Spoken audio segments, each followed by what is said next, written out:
મળી ગયો 84 લાખ યોની ફરી અને મનુષ્ય જન્મ મળે ત્યારે ઈશ્વરનું ભજન થાય. કારણ કે ઘણા બધા અવતાર તો બધાય મળે પણ બધી ઇન્દ્રિયો કામ ન કરતી હોય. એને શબ્દ બ્રહ્મ છે, શબ્દ મળે નહીં. ગાય છે એ માતા છે બરાબર છે, પણ એ ભગવાનનું ભજન ન કરી શકે.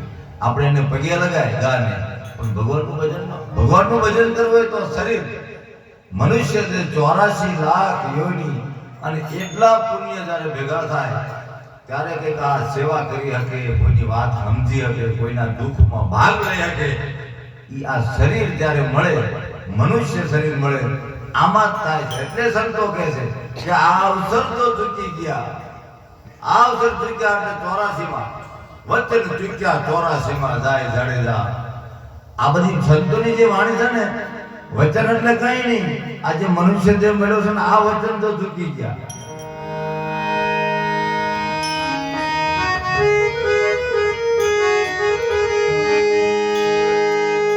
ધરીને તું ધ્યાન ઘટમાં જો,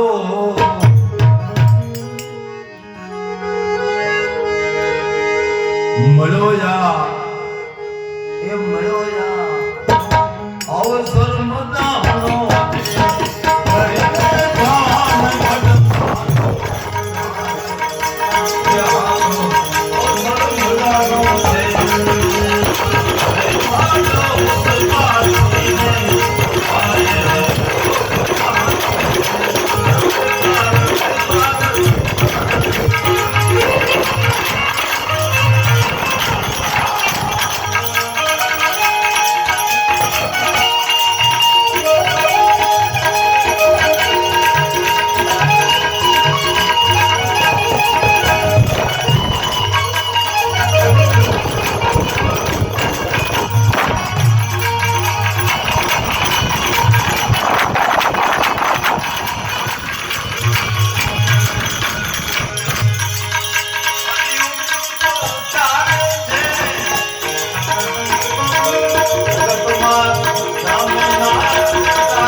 કોઈ ભગવાન આપણે સામે ઉભા રહે એવી કઈ વાત નથી, પણ એક વસ્તુનો અનુભવ કરવાની જરૂર છે કે આ જે બધું હાલી રહ્યું છે ઈ સત્યથી કઈક હાલી રહ્યું છે, આવું આપણે માનવાનું રહે, આવો અનુભવ આપણે કરવાનો રહે કે આ જે બધું હાલી રહ્યું છે અને કંઈક આમાંથી જતું રહે તો પછી આ શરીર નથી હાલતું.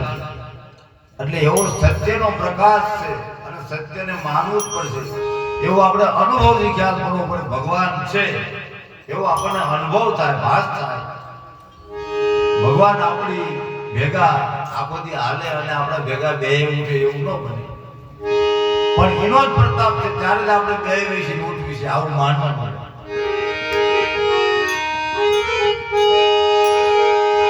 મળ્યો એ મનુષ્ય જન્મ